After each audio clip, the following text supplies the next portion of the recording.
And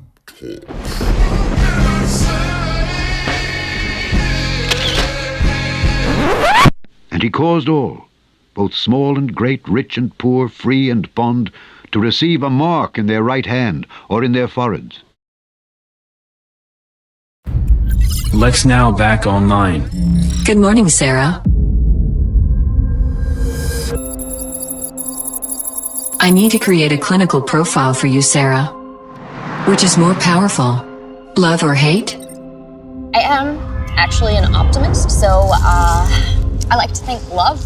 Make efforts to live a low-stress lifestyle and cultivate relationships. Yeah? You want to throw in a boyfriend, too? If you help me, I will take care of you. You're now under my control. Go to 47 West 13th Street. If the scientist doesn't comply, you must kill her.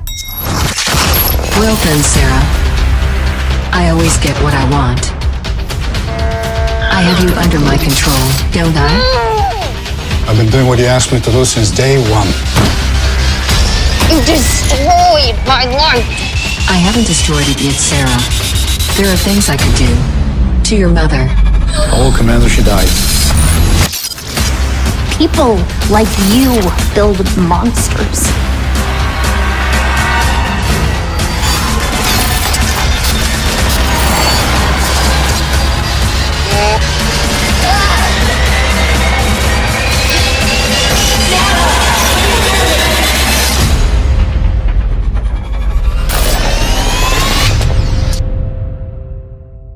Good morning, Sarah. How do you feel today?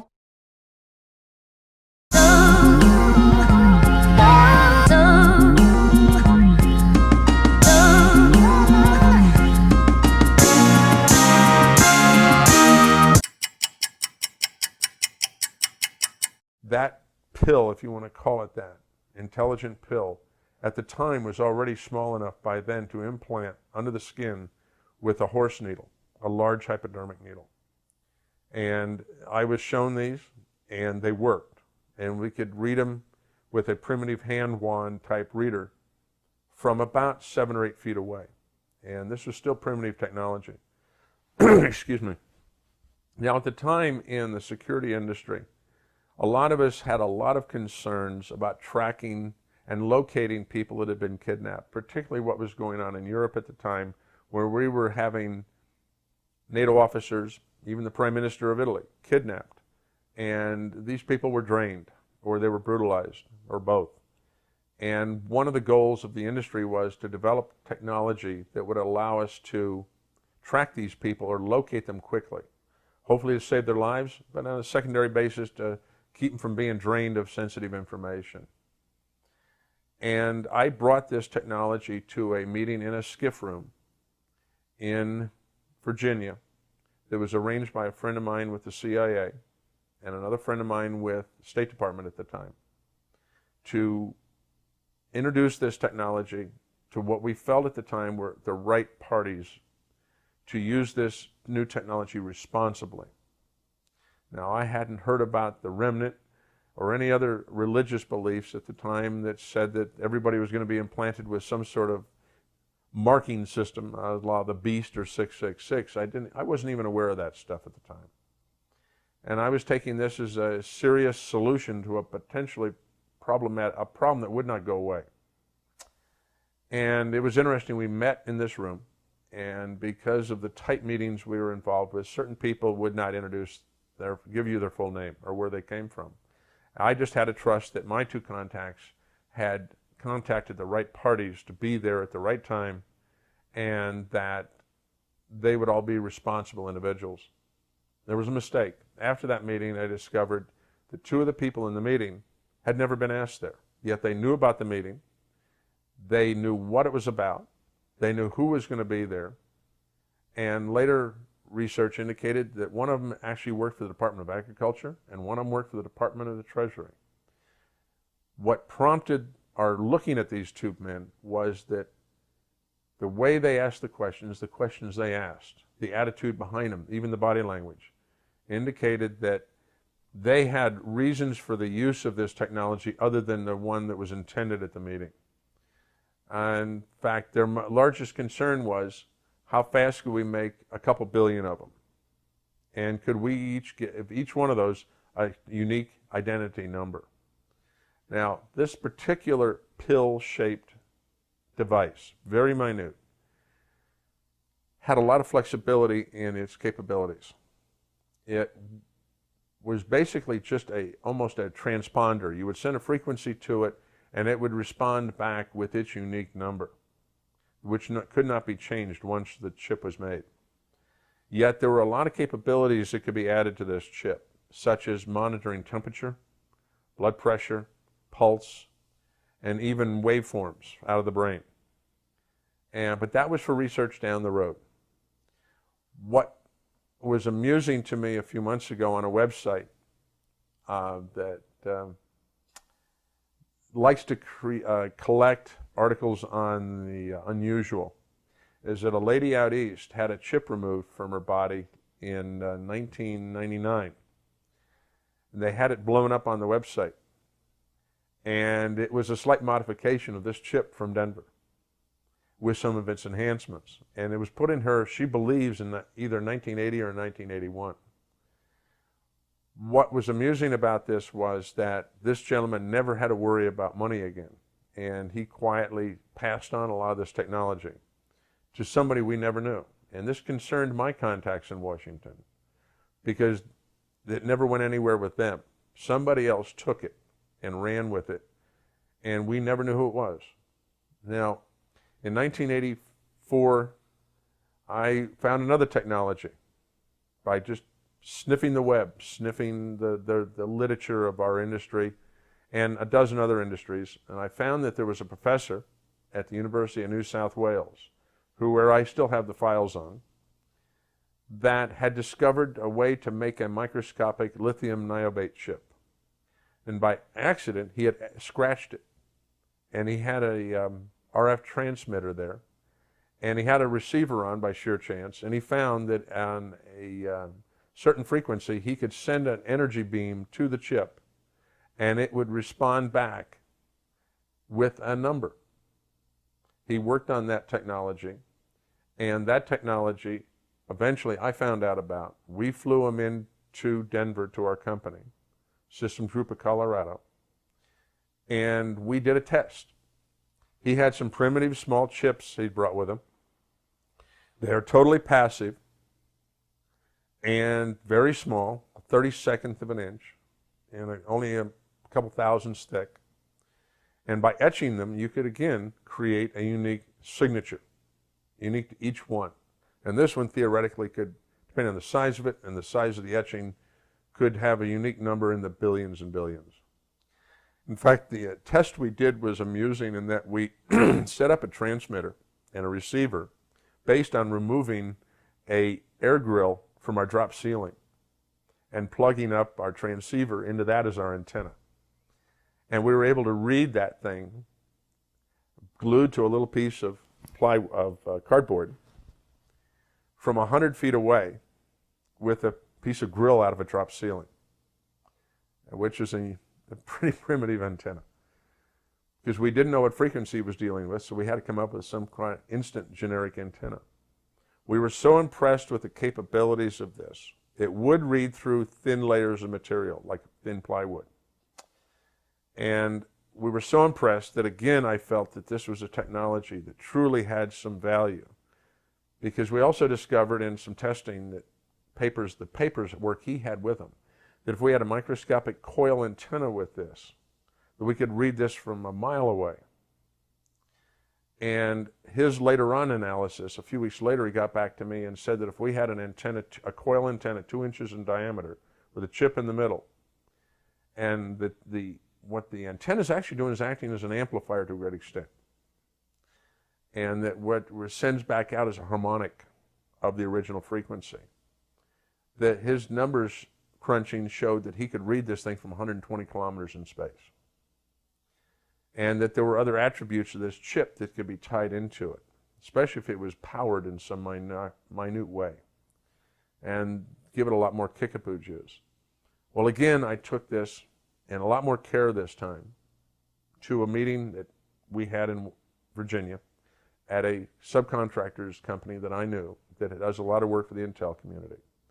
This time I had the director of security for all of State Department there, and again, a good friend from CIA. Again, we had, at the last minute, people walk in the door with the right credentials who we didn't know who they were exactly. It turns out, again, we had people, two this time again, who we, after the meeting, we realized shouldn't have been there. And yet they had credentials that were awesome. Because it turns out afterwards I found out they had never been called by my two contacts. Yet they knew about our phone calls. They knew of exactly what time, what place, and what we were going to be talking about. And supposedly my phone calls were made over secure phone lines. What concerned me more about this particular event was that I have in my records again the name at the time of the head of security at State Department. And I got to know him well because I designed the security system, at least a major portion of it, for Main State, or the headquarters in Foggy Bottom in D.C. And so he and I knew each other very well. And that one of the things that Bob wanted to do was, before he retired, he wanted to have his family, particularly his two boys in high school, experience what it was like to live out of the country. So he actually gave himself the job. He demoted himself to head of security for East Africa. And he and his family, shortly after this event, this meeting, moved to Kenya, to Nairobi.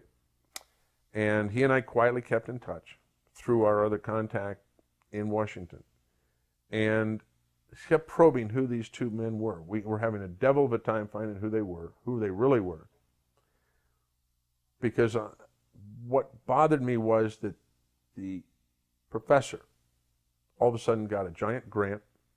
The technology was transferred. He never had to work again the rest of his life. And a friend of mine in San Francisco, who I had quietly told about this technology, because he was involved with other aspects of national security and tracking people, he got a project to do a physical security system, access control, cameras, intrusion monitoring, everything, the works, for a little company in Silicon Valley. And he said it was eerie to him, but what they were making there looked eerily like what I had described to him. He built the security system in this modern fab, building billions of these little chips.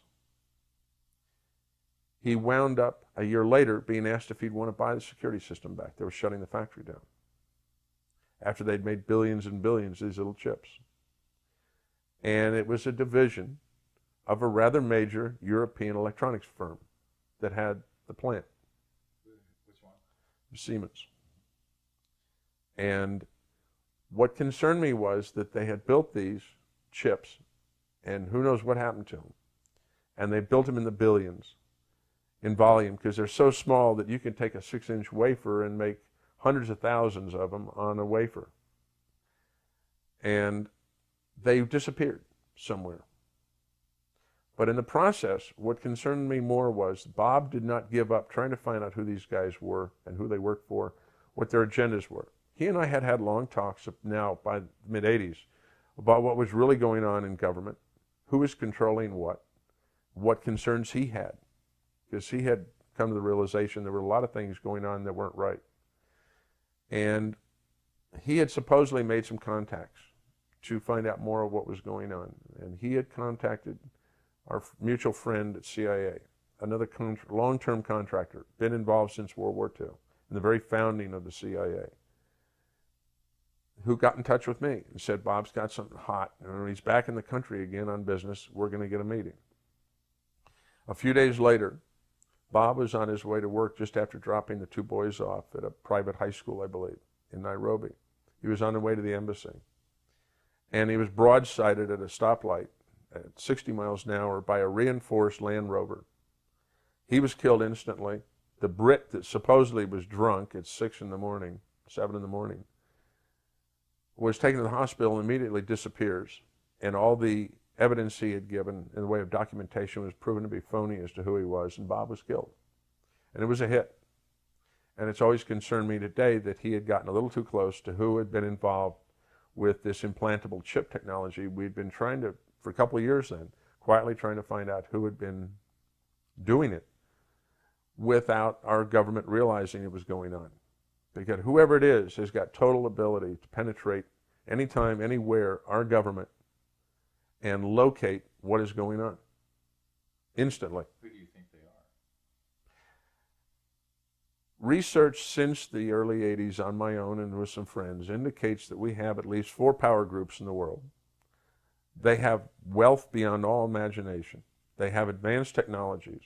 They have taken over various programs, particularly black programs, within our government and probably even the Russian government and the Chinese. Their politics to them, as we know it, is not the same.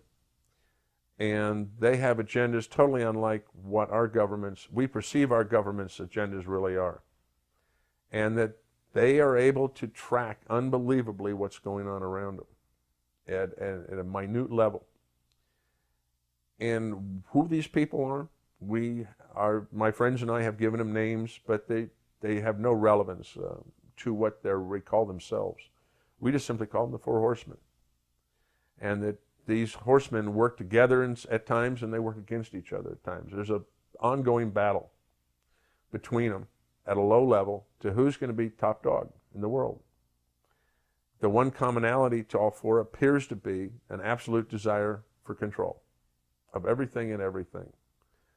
And that some of them have different bases for this. From the point of view of it, each of them has their own philosophy. And that core root philosophy guides them supposedly in their actions.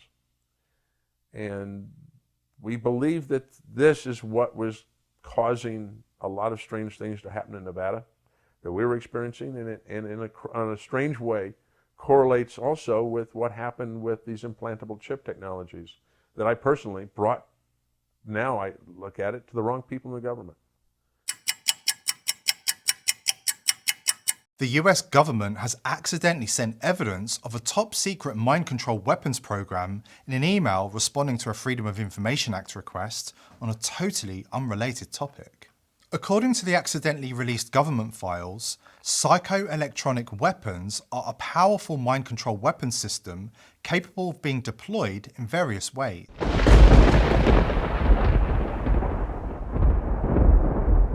You think we're just going to put all these videos up and go into the scriptures, but we're deceiving you? Go ahead. And that no man might buy or sell save he that had the mark or the name of the beast or the number of his name. Here is wisdom. Let him that hath understanding count the number of the beast, for it is the number of a man, and his number is 666.